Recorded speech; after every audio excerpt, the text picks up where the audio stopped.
Welcome to Commander Central, episode 197, and today we'll be taking a look at interesting rules and interactions in EDH, something we did once before back in episode 43. I'm Dana. I'm Max. I'm Charlotte. Charlotte Sable, KEG member and level 3 judge. Welcome back to the cast. Always a pleasure to be here, Dana.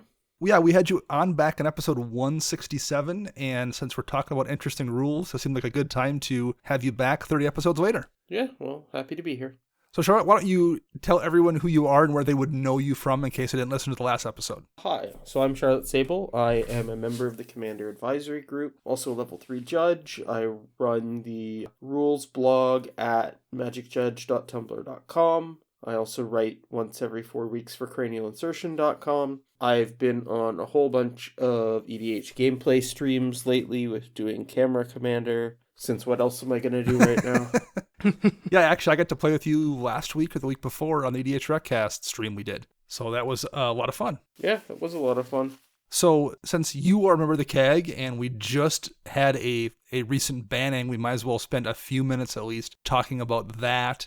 Before we delve into the actual banning, since you are also a level 3 judge, can you maybe explain to listeners the whole Flash/Protean Hulk/Oracle interaction and why that was a problem? Sure. So the Flash Hulk interaction, so for those that don't know, Protean Hulk has a triggered ability. When it dies, you get to search your library for any number of creatures with a total converted mana cost of 6 or less. So there's a couple of different lines you can do with that.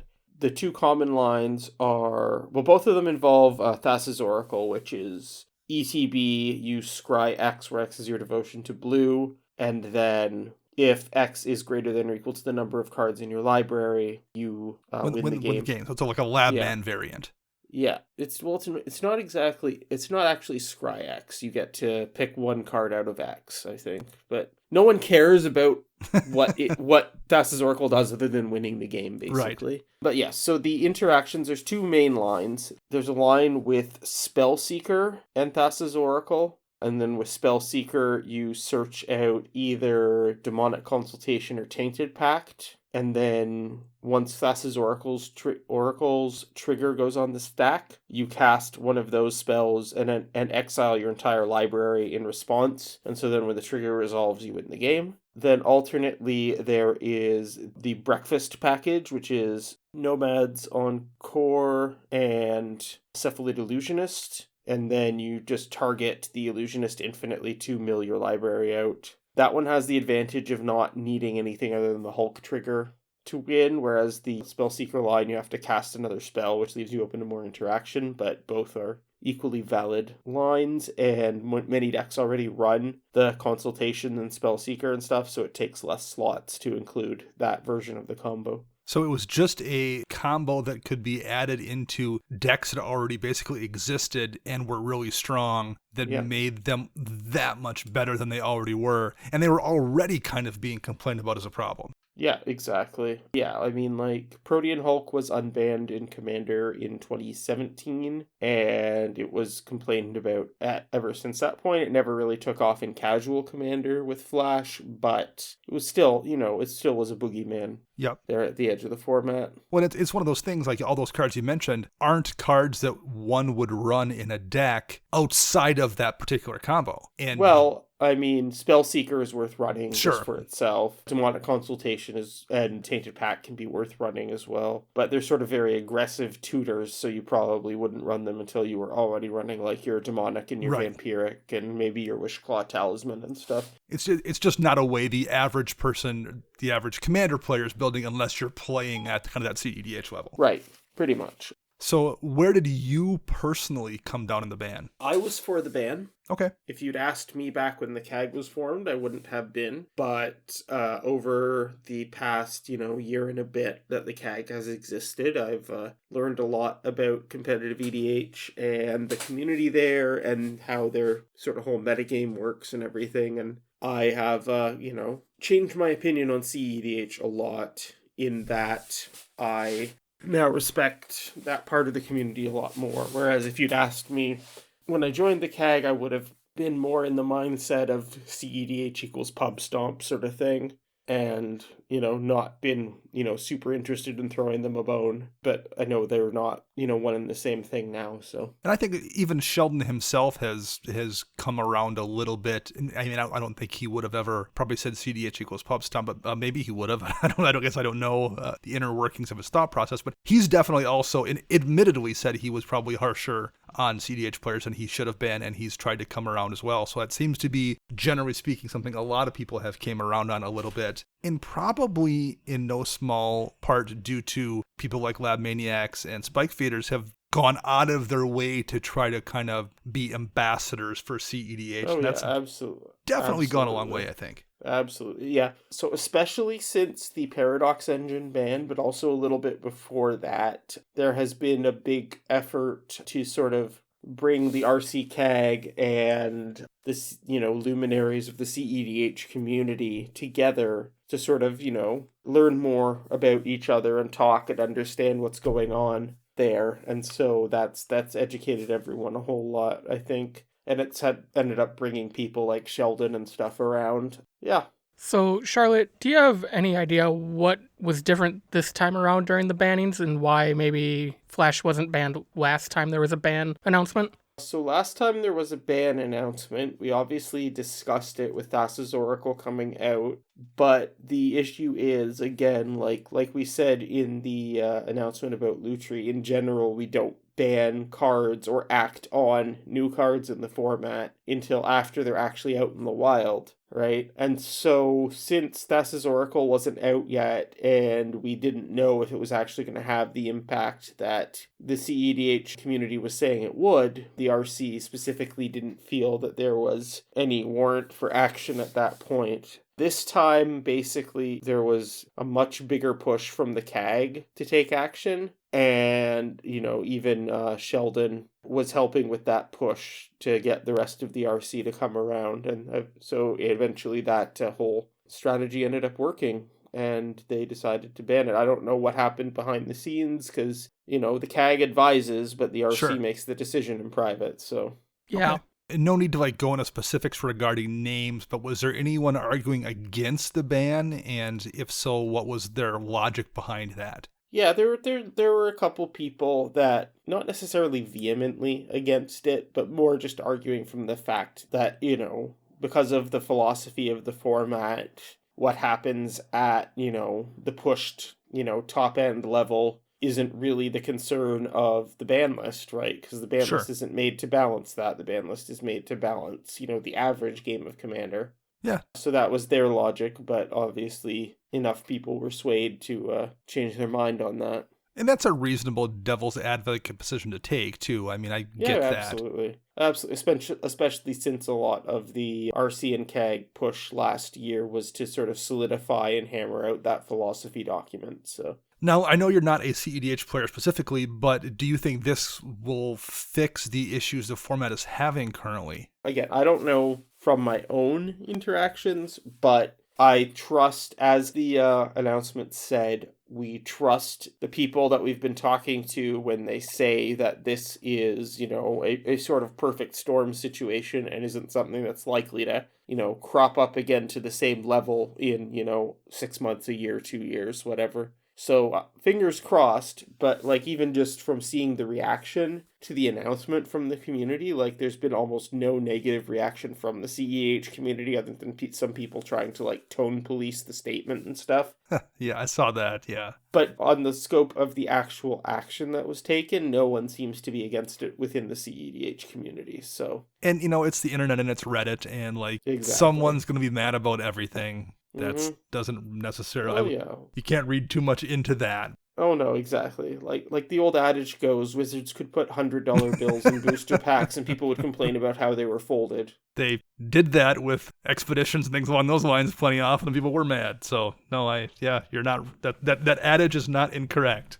Okay, so any final thoughts or anything on Flash before we move on here? No, just anyone that's worried that this is sort of pushing Commander into a more sort of CEDH focus. This is a very exceptional circumstance, and as the announcement said, this is unlikely to happen again. And just because we're throwing a bone to our friends at the, edges of the format doesn't mean that we're, ignoring everyone else. That's all very reasonable. I think Josh Lee Kwai made the point on the Command Zone that, every rule change and ban ever made in the history of Commander has been for people that play not CEDH. So Yeah, exactly. Doing one thing for them doesn't seem to be disproportionate, and that's a Exactly. good point. Yep. So let's move on here. If you out there in listener land would like to touch on the Flash ban or anything Commander related in general, how could they do that, Max?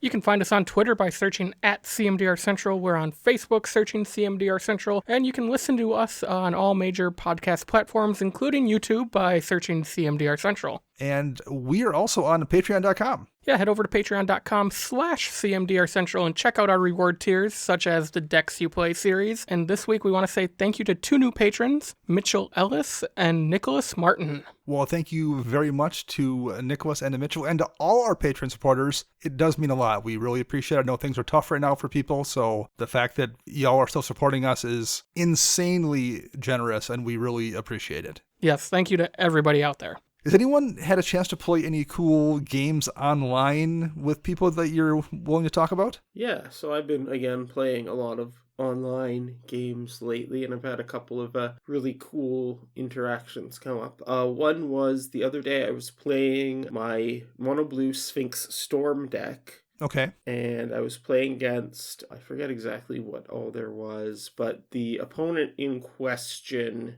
was playing a Teza Karlov deck. They had out the new Heliod. Okay. What he's called. Suncrowned, I think. Anyway. I think so. Anyway, I had not been thinking, and so I had basically tapped myself low, and I only had a couple mana left, and the player went to cast Walking Ballista and do the combo to combo Sure. out and win. And I was like, shoot. So I had gotten out Aetherflux Reservoir, and I was at 42 life or something. No, sorry, I was at 44 life. I don't know, some low 40s life, and I was like, shoot, is there any way I can get... No, yeah, 44 life. Anyway, is there any way I can get myself over 50 to stop this? Because otherwise everyone loses, so even if I end up losing, it's better than everyone losing, right? So the only cards in my hand at this point were High Tide and Narset's Reversal,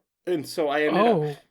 Nice. Yeah. So I ended up having to cast High Tide, Narset's Reversal it back to my hand, and then I had out Elixir of Immortality that I had cast on turn 1. And so I cracked that, went to 52, and then shot the Teza player, putting myself down to 2, and then I died on the next player's turn, but I saved the table at least. Nice. So. Well played. Yeah. I played a game remotely on Saturday night with a friend of the show, Dan Kraus, and a couple other people. And Dan, I don't even remember what deck he was playing, but Korvald was in the deck. It was not the commander, but Korvald was part of the deck. And he just accidentally, of course, because it's Korvald, at one point he plays Korvald, passes the turn, it comes back to him. Korvald was still alive. Or actually, I killed Korvald and he was able to recur it and bring it back into play. And then he's like, well, I think I have this and I have this. That just goes infinite, right? Because it's Korvald, and it did. Yeah. It was, I mean, and it wasn't his commander. It wasn't anything intentional. It was just Korvald in play just accidentally goes infinite. And that's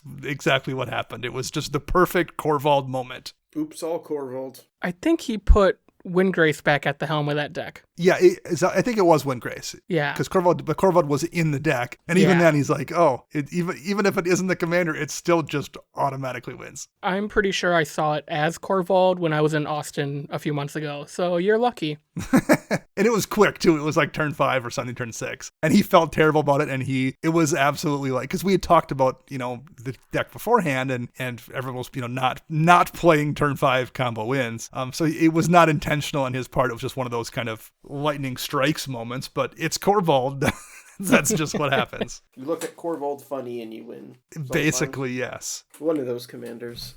Okay, so let's jump into the main topic here. We're going to talk about interesting interaction that come in Commander, and the kind of classic example of this is the Banishing Light command zone loophole, where if a commander is exiled with Banishing Light or something that's worded similarly, you can choose to put the commander in the command zone because when something's exiled, you can do that. But if Banishing Light goes away before you recast your commander, it can still get put back into play from your command zone. So there's like a back door from the command zone through an exile based on how Banishing Light is worded. Jumbo Commander did a show on it a couple years back that did a really nice job breaking that down, which kind of inspired us to talk about other kind of weird commander interactions way back in the first show we did. So I've been compiling a list of these things since then whenever I kind of run across one. And we had enough for a show, and we have a level 3 judge here willing to guest and talk about stuff. So this seemed like a good time to go over a few of these.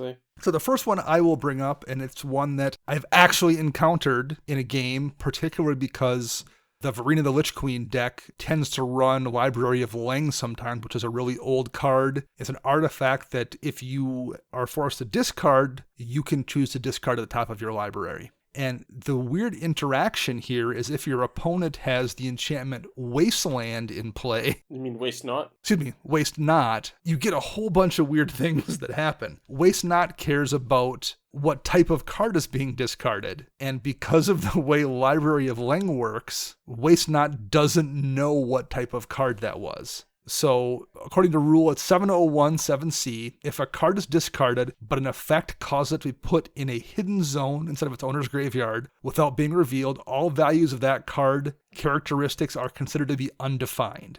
So, Waste Not will ask what type of card that was discarded, but the game can't answer that question. So, Waste Not just won't trigger if there's a Library of Leng out and you are choosing to discard the cards at the top of your library. So even though you clearly know what the cards are, since you're discarding from your hand, Waste Not doesn't know, and none of the abilities trigger. Now, some people might think that, because Waste Not doesn't know anything about the card, then it must be the last ability because it's, Waste Not doesn't see it as a creature and doesn't see it as a land, so it must trigger the draw card. But it doesn't because each thing is evaluated separately. So Waste Not doesn't know that if it's a creature or a land, but it also doesn't know if it's neither a creature nor a land, right? So it doesn't work via process of elimination, basically. Right. It's basically if Waste Not was worded whenever an opponent discards a card, if it's blah, do whatever. If it's blah, do whatever. Otherwise, do whatever. Then it would. But because it's 3 separate triggered abilities, none of their conditions are met, and so nothing actually happens. So there you go. Varina players running Library of Leng. Max, what do we have next? So next we have the flipped Exelon Enchantments. So the flipped Exelon enchantments that become lands, they have the same CMC as the enchantment side, even when they are the land. And that's really true of any card that's flipped card. over. Any transformed card, yeah. But it's especially relevant with the lands because it's really, like, when you're looking at a creature that's been transformed, it's easy to remember a creature has a CMC. When it's transformed into a land, mentally, you just kind of forget that. Exactly. Yeah, so this is especially relevant with a card that got printed recently, Despark. You can exile a target permanent with converted mana cost 4 or greater, so when that Storm the Vault is flipped, you can still exile it with your Despark. Right. So yeah, specifically because Despark doesn't say non-land, it just cares about the CMC of 4. Yeah, correct. Absolutely. This also can matter if, say, something has been enchanted with Imprisoned in the Moon or Song of the Dryads. It still will have its CMC at that point. Makes sense. Though that one's a little less likely to catch people because the cards still, face up on the table. Yeah, you can still see the mana symbols on it, so your brain kind of makes a jump. Yeah. So the next one is, this is actually, a little older at this point, back in Dominaria when they got rid of the Planeswalker redirection rule and just let things target Planeswalkers directly for damage. The rules on a bunch of old cards had to be retemplated. And so if you're playing with some of these older cards that deal damage, it's important to sort of understand what they actually do now. Obviously, always double check the actual current Oracle text on something like Scryfall or Gatherer if you can, but if not, then it's important to remember that abilities that previously read target creature or player now will say any target, and so can target planeswalkers as well. Abilities that read target player in general have been changed to target player or planeswalker. Same with things that said target opponent, although in that case, it's a target opponent or planeswalker usually, so oddly you can target your own planeswalkers with these spells, which is not something you could do before. However, there's an exception for the player and opponent things. If the damage is based on something related to that player, like, say, the number of cards in their hand or something like that, or the number of lands they control, it won't be generally able to damage the Planeswalker. But again, always double check the Oracle wording. And then also abilities that deal damage without targeting. So, like, X damage to each player, like Flame Rift or something, can't deal damage to Planeswalkers anymore. It's just damage to the face. Made a bunch of cards a little less good, like Fiery Confluence is definitely a worse card now, since you can't, like, redirect the player damage to Planeswalkers anymore. This is probably responsible for more Oracle text lookups, at least from me, in the last year than anything else. Just because you just see those red spells and you're like, I just don't remember. Because even sometimes you'll get like different templating from, the revised edition to the 7th edition to the whatever edition. So even then you can't look back on an older version. It really then gets confusing. It's easiest just to look it up sometimes. But like I've looked up a lot of these red spells over the course of the last year since these changes have came down. That one definitely is confusing. Yeah, definitely. And also, for some reason, Vial Smasher got a special template not related to its printed text. So that one's odd. I still don't understand why, but I guess it was someone in Wizard's pet card. And so, yeah. So Vial Smasher, you choose an opponent at random, and then you can choose to deal the damage to one of their Planeswalkers if you want. He's a special little goblin. Yeah, she is. She is, yes. Yeah, because that was, that character was in actually the cons block, right? I don't recall if she actually was or not, but I mean, she's from Tarkir. So next up we have Return to Dust, which is a card, as well as the Addendum Mechanic, which was in the recent Return to Ravnica block. And those kind of function the same way. If cast during your main phase, usually you get an extra bonus of some sort. In the case of Return to Dust, you can target 2 artifacts or enchantments. If cast, on someone else's turn, you can only hit 1. Generally speaking, we kind of default to talking about things like Return to Dust as casting it as a sorcery. You can hit 2 targets. When you cast it as an instant, you can hit only 1. But that's not really true. The way the cards are worded, you just have to cast them during your main phase. It's not really relevant at what point in the stack interaction you do those things. So you can still cast Return to Dust when you would cast an instant when there's things on the stack and target 2 things. All it cares about is main phase. It doesn't care exactly when that's being timed. And the same thing is true of Addendum. You can get the bonus from the main phase casting the spell as an instant as long as it's during a main phase. And that's something even playing with Addendum for a while, and I played with Return to Dust for years and never really, it's obvious when you read the card, but I never noticed that or thought about it. Mm-hmm. So Return to Dust, you can still cast it as an instant and hit 2 targets as long as it's your main phase. Yep.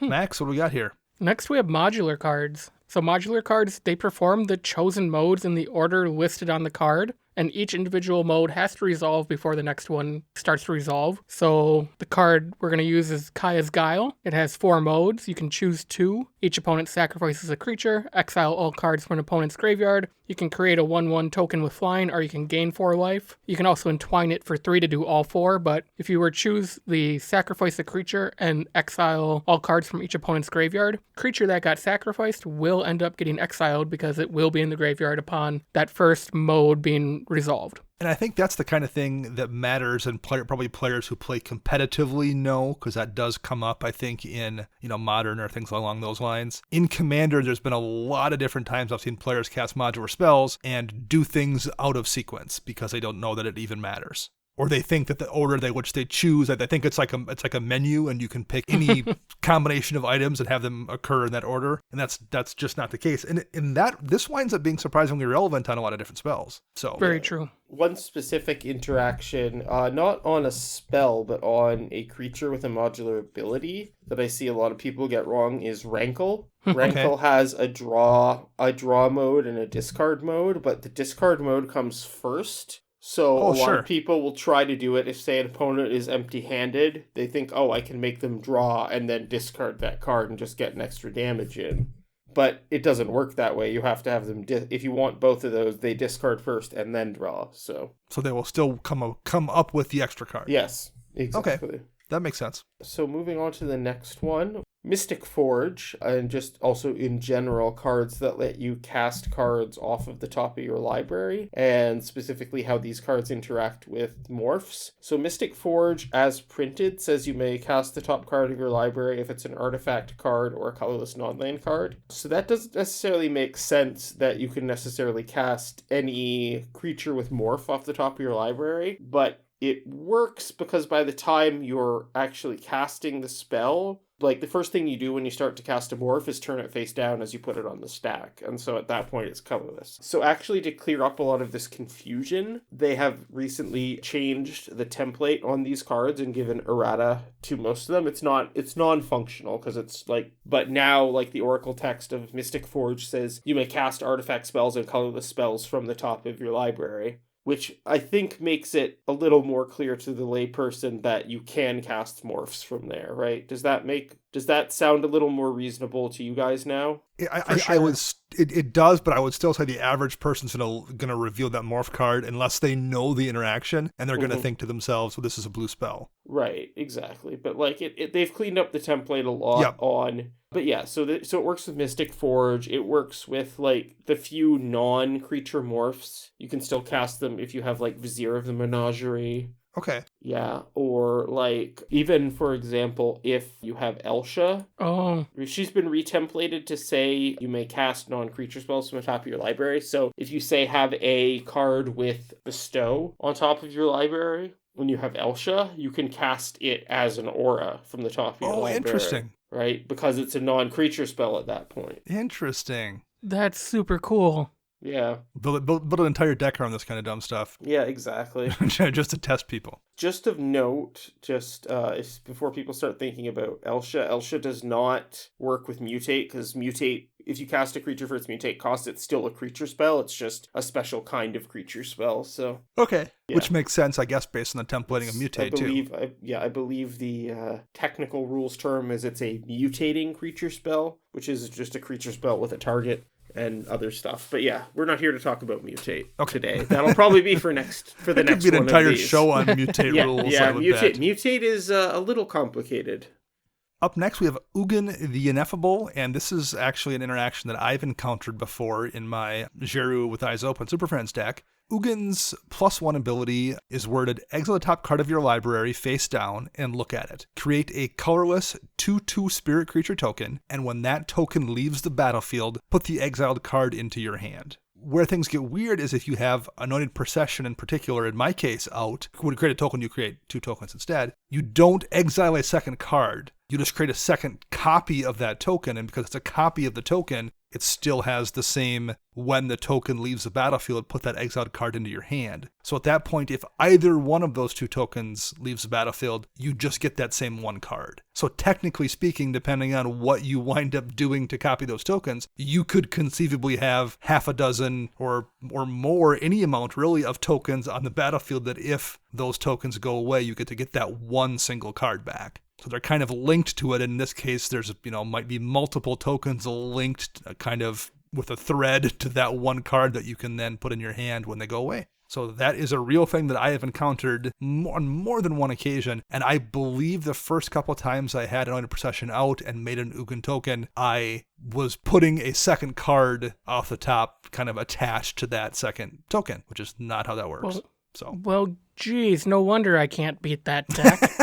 Mm-hmm. Max, what do we have next here? Next one, we're going to talk about draw effects that don't say draw, but put cards into your hand. So some of the most notable ones in EDH would be stuff like Factor Fiction or Anticipate. These help players get around cards like Nekuzar, our most recently printed Narset Parter of the Veils. Just a good way to make sure you can get around those, get cards into your hand, and maybe take care of the problems on the table. And this is definitely one that I've ran into, particularly lately with Narsets out, where I will see Narset come down and I'm like, okay, I can't draw extra cards, and look at my hand and be like, oh, okay, but Factor Fiction, I'll be fine. And, oh, I have an Anticipate here too. Okay, well, I have got 2 draw spells in hand that aren't really technically draw spells. But you have to look at it like there's almost no rhyme or reason. I mean, usually the ones that are put into hand is when you're doing something with multiple cards and making a choice. Those almost always wind up being put into hand, but you still have to read closely because it's really easy to just default to assuming anything that gets you cards is draw, and it's not always the action of drawing. Very true.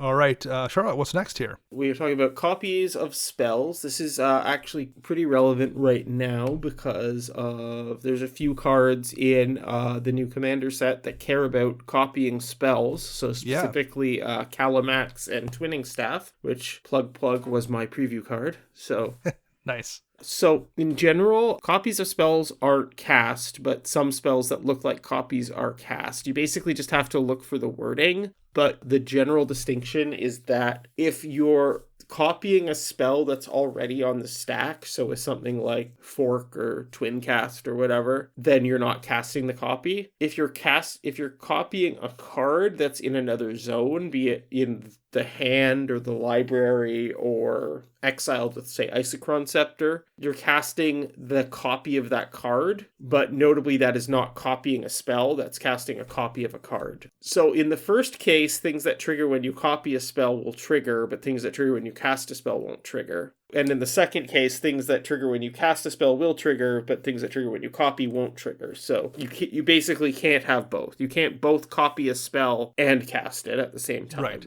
To copy a spell means you're copying something on the stack, and the copy is created on the stack. So this is relevant for things like Talrand, for Twinning Staff, for Calamax, for the War of the Spark Ral. These cards all care about copying spells. I mean, it's one that regularly matters to me. I play a Talrand deck, and I have just two, but it might be three different spells with Cypher in that deck. And people are always, like, how are you making Drakes off that Cypher? I'm like, well, it's a cast. You're casting the spell. Yeah. That's the way Cypher is worded. Yeah, so in that case, basically, you make a copy of the exiled card, and you cast that copy. Yep.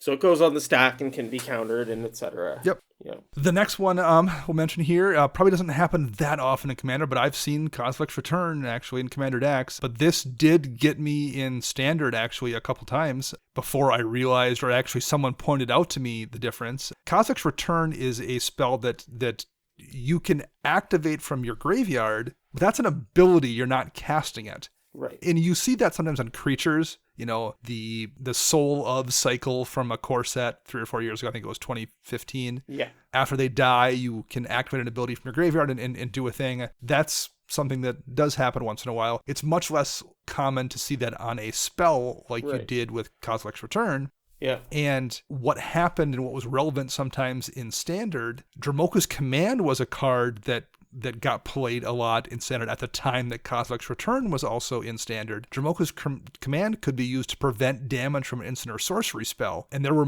multiple times in one, actually it was at the GP Minneapolis, I was playing a deck running Kozilek's Return, and I think in 2 different matches, I had an opponent prevent damage from my Kozilek's Return with a Dromoka's Command. And it wasn't until after the tournament I was talking about it with somebody, and they pointed out, well, that's not an instant or sorcery, that's not a spell, it's an activated ability on an instant or sorcery. Right. Geist Blast is one that kind of works the same way, but you have to really pay attention to those kind of things. As with all of these, the exact sequencing and the exact order of the words on the card really makes a huge difference. Absolutely. One thing to also note, though, here is that, while this is generally true, like a triggered ability or activated ability of a instant or sorcery isn't an instant or sorcery itself. If something has protection from instants or sorceries, like say Hex Drinker. Sure. If I have like a level 3 Hex Drinker that has protection from instants, then if you cast a big colorless spell and trigger your Kozilek's Return in your graveyard,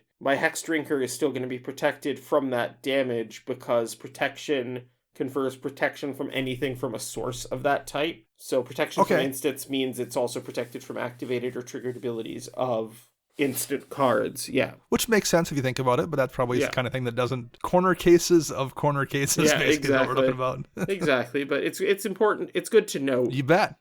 Absolutely. That sort of thing is more notable in the case of something with, say, protection from creatures. And then if, say, there's a creature card in a graveyard that has like an ability, it's not a creature permanent, but it's, still a creature source. And so it's still protected from it. Okay. All right, Max, what's next on our list? Next, we're going to talk about one of my favorite lands in EDH, Hall of the Bandit Lord. Yeah. Hall of the Bandit Lord, you can tap and pay 3 life to put a generic mana into your mana pool, and if that's spent on a creature spell, that creature gains haste. It just gains haste. It's not till end of turn, so this isn't typically an issue unless you have Audric 2.0 or Majestic Matriarch in your deck, so that care about creatures having keywords. So I'm waiting for that day where I can do this, and then the next turn give my entire team haste and Dromoka. Nice. Yeah. Yeah, that's such a weird thing that how many years did I see that card and not realize that it just says the creature has haste? Yeah. And particularly we just got this set now where they're using tokens, or excuse me, counters, a haste counter or a first strike counter. There actually aren't any haste counters in the set, but yeah. That's true, there aren't. That's one of the few ones that there isn't, is there? Yeah. But in this case, it's not even a counter. It's kind of functionally changing the card almost. Yeah, exactly. Now, Charlotte, that does not, I'm assuming, doesn't stay in place when the card goes to the graveyard, correct? Correct. It's a zone change. It just affects it while it's on the battlefield. It's Yep. just a static ability. It's just an ability that's affecting the card. It also isn't a copyable characteristic of the card. So if you clone the creature, the new copy won't have haste. Okay. But I mean, this could matter if you steal someone's creature with a control magic. A lot of times exactly. red and effects. they happen to cast it with the hull and oops. Yeah. Yeah, exactly. I'm going to take your thing, and it has haste now, even though I just took it because you gave it haste. So I mean this is the kind of thing that I would guarantee has been relevant in games, and just no one on the board has even thought about it. Right, or it's not relevant until 7 turns after you cast. Right, it. exactly. All right, moving onwards, we are talking about Eternalize. So specifically, this is mentioning Eternalize, but it's any activated ability of a creature card in your graveyard. If that creature dies and has an ability you can activate from the graveyard, so be it Eternalize or Embalm or Unearth or even just Reassembling Skeleton, you have priority to activate that ability before your opponent can do anything to sort of exile the card from your graveyard. And this has been the kind of thing I think I use Eternalize in my notes here because I think that was the specific example I saw in a pod, but I've seen this come up. I think this happened at Magic Fest Chicago, where someone went to Eternalize a creature and someone then went to hit their yard. Yeah. And we had to call a judge over because everyone was... Yeah. We were actually all fairly sure that removing the graveyard thing worked, but the judge was one somebody happened to say, there's a judge here, we might as well quick spend 30 seconds and ask them. Absolutely. And the judge, came over and corrected everybody. And yeah, that's interesting. Yeah, absolutely. Yeah, so that's a small one, but it does matter for things. Specifically, Eternalize works this way because the card is exiled as part of the cost of activating the ability. If the card doesn't remove itself from the graveyard, then removing it will stop the thing from happening. Okay. With Unearth or Reassembling Skeleton or whatever. But something going back to Geist Blast that you mentioned earlier, you can activate Geist Blast. If it's your turn, you can activate Geist Blast immediately after it resolves from your graveyard before someone can exile it from your graveyard. Yep. Up next is one that I think we've discussed on the show in the past because it's came up in games. Approach of the Second Sun is sorcery, and I'll read the exact wording because that's what's relevant here. If Approach of the Second Sun was cast from your hand and you've cast another spell named Approach of the Second Sun this game, you win the game. Why that's relevant is because it just says if you've cast another spell named Approach of the Second Sun, it doesn't care that you successfully cast that spell. So if someone counters that first Approach of the Second Sun, you've still cast it as far as the Right. resolution of that second trigger is concerned. And that's something that's came up in games for us before, definitely, Max. Oh, for sure. We had that giant pause in the game at Magic Fest Madison a year ago with Chris, trying to figure out what happens when you, mission briefing was involved with it as well. It was a kerfuffle. It was literally the judge had to go get two other. It was such a nightmare of approach stack things going on that there were multiple judges involved. Oh yeah, absolutely. Who at that point were mostly just curious to see, you got to come see this. It was like that. Everyone was kind of gawking at the absurdity of the whole thing. And I mean, tech-wise, if you have the mana to do it, you can say, cast Approach of the Second Sun, remand your own Approach of the Second Sun, and then recast it and win the game, right? Yeah, sure. Ooh. Or hold it and replay it the next turn. But yeah. Nice. Also, one thing to note about Approach of the Second Sun, it's fair. I don't think many people get tripped up by this, but a lot of people will read the card and think that the win the game thing on the second cast is a trigger, and it's not. It's just part of the spell resolving. So Countering sure. countering the second approach of the second sun will stop your opponent from losing the game. So generally do that. Let it resolve the first time. Don't counter it the second time. Because you've wasted a counterspell, essentially. Yeah. I mean, I guess you gain a little bit of life, but like for the most part, save your counter for the second time because no one casts Approach the Second Sun and says, okay, I hope I draw it in 7 turns. Oh yeah, also Approach only wins you the game if you cast it from your hand. So if you flash it back or cast it with, say, the mission briefing or whatever, it will try to go back into your library and just gain you 7 life. Mind you, with flashback, it'll exile itself instead. But... Sure. Okay, Max, we have some Platinum Imperium stuff here. Oh, so Platinum Imperium is a artifact creature for 8 mana, and it says your life total can't change. You can't gain or lose life, and you can't pay any amount of life except for 0 for abilities. The interesting thing about this is, though, it does not negate the damage being done to you. So if a creature hits you with lifelink, they're going to gain the life, stuff like that, but more specifically, commander damage. If you take 21 commander damage while you have a Platinum Imperium out, you're still going to lose the game. Right. And this is one that I've never, I don't think, encountered, but I know for a fact I've seen Platinum Imperiums out and had people say, well, I'm not going to bother swinging at that person because the damage is irrelevant right now. I'll wait till I can remove the Platinum Imperium. And that's not true. Your commander definitely could have made a difference. Exactly. Also, of course, like Infect still works around Platinum Imperium because you're not changing their life total anyway. And I think at least the Infect one, I think, feels maybe a little more obvious because you're going to give them the Infect counters. But the command damage one, also, you don't have the advantage of having encountered that in Modern or something. Yeah. Also, lifelink still works, so you can still hit them with a lifelinker to gain life. Yes, indeed. All right, Charlotte, this was specifically requested that you answer this. Someone asked us to have a judge explain how the Chain Veil worked in relationship to the Teferi combo and why it works. Sure. Okay, well, let's talk about the Chain Veil in general before. So, okay. The Chain Veil is a 4-mana legendary artifact. It has a triggered ability in your end step that makes you lose 2 life if you haven't used a Planeswalker ability this turn, but that's not why anyone plays it. Its other ability is 4 tap. For each Planeswalker you control, you may activate one of its loyalty abilities once this turn, as though none of its loyalty abilities have been activated this turn. So this ability applies to any Planeswalkers you don't happen to yet control at the time. So you can play new Planeswalkers and still be able to use them twice in your turn. And this is because it's not giving an ability specifically to permanents in play or changing their characteristics. It's basically changing the rules of the game. So, like, if someone were to cast a Boros Charm that says, permanents gain indestructible at the end of turn. Yeah, exactly. And then you cast another permanent, that permanent doesn't have... Indestructible.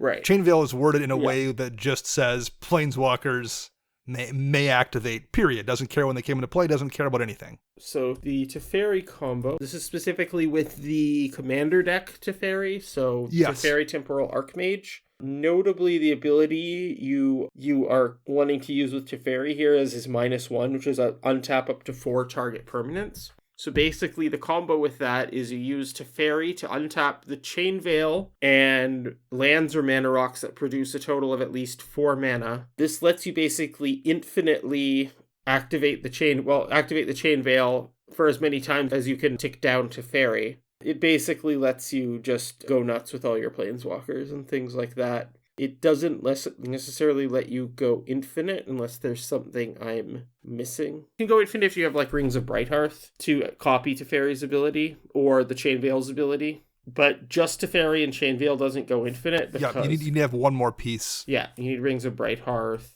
I think specifically... Or you need to like have animated the Chain Veil and made it a creature and put illusionist bracers on it or something, which is... Or have a way to blink Teferi. Yeah, or have a way to blink Teferi, that works too. And actually, blinking Teferi is actually really good there if you can, because then Teferi is reset as a new permanent and you can activate him n+1 times, where n is the number of times you've activated the Chain Veil that turn. Right. So that goes infinite pretty quickly as well. All right. Yeah. It's a weird combo, but it's cool. This is one up next here that I've actually seen. I wasn't in the game, but I was watching a game where this popped up.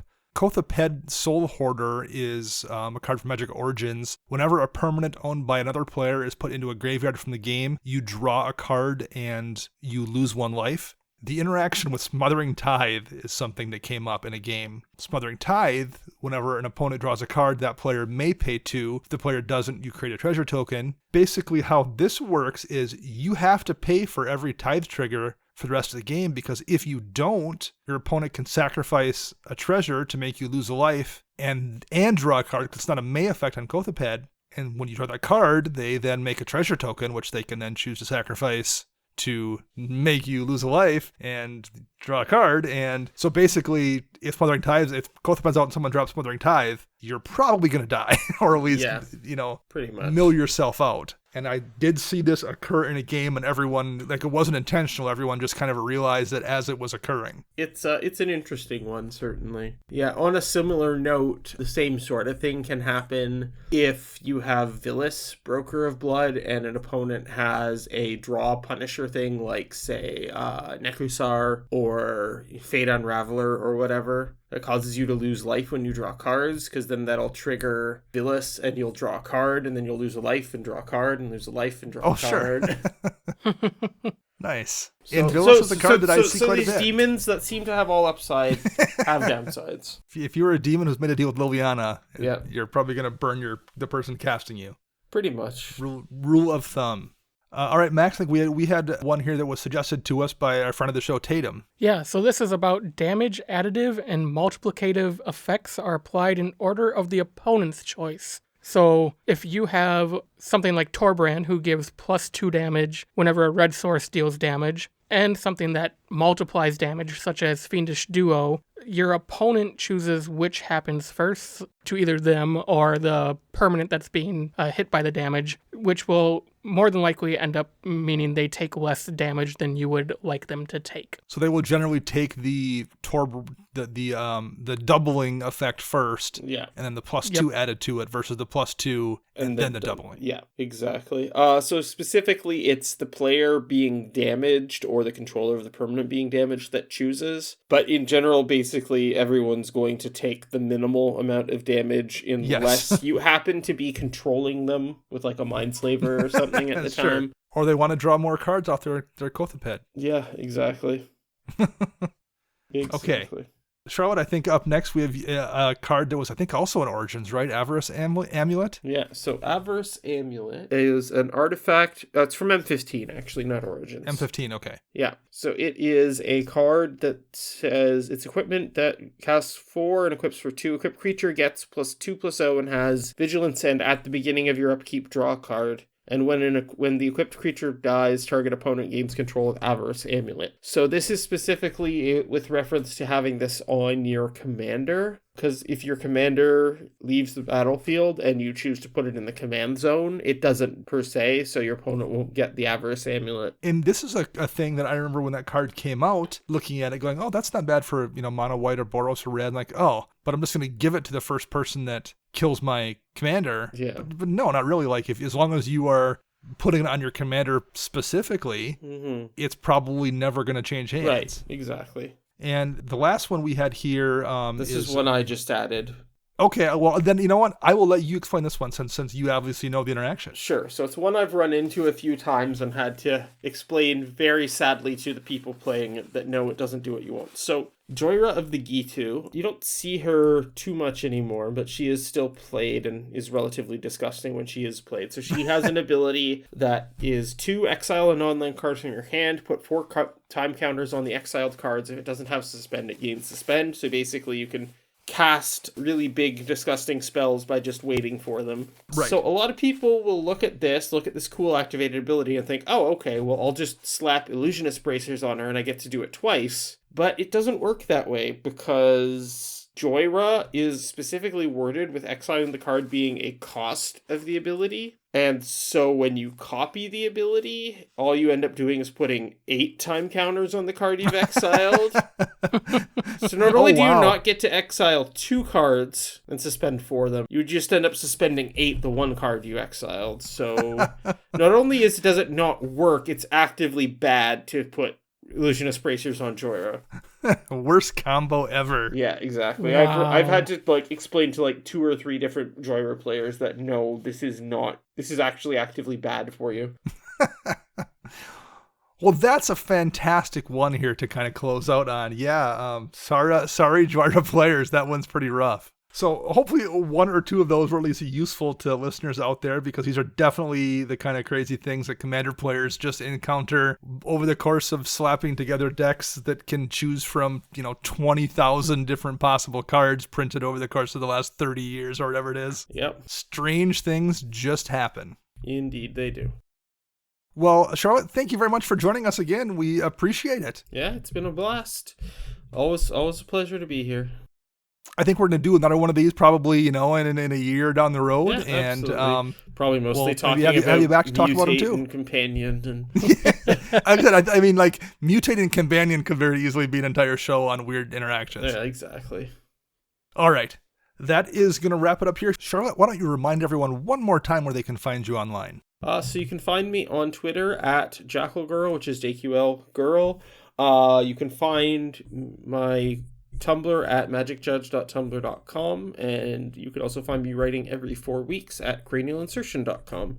And you can find me on the Twitterbirds at Dana Roach. You can find Max at CMDRCentral_Max. You can find Chris at WiseSquishy1. And you can find our editor, Rafael Garcia, at Ursa Bearwalker. Our podcast theme is Retro Future Dirty by Kevin MacLeod, licensed via Creative Commons. And that's going to wrap up this show. We'll be back on Thursday with a deck tech. I want to thank our special guest, Charlotte, one more time. And until then, I'm Dana. And I'm Max. And I'm Charlotte.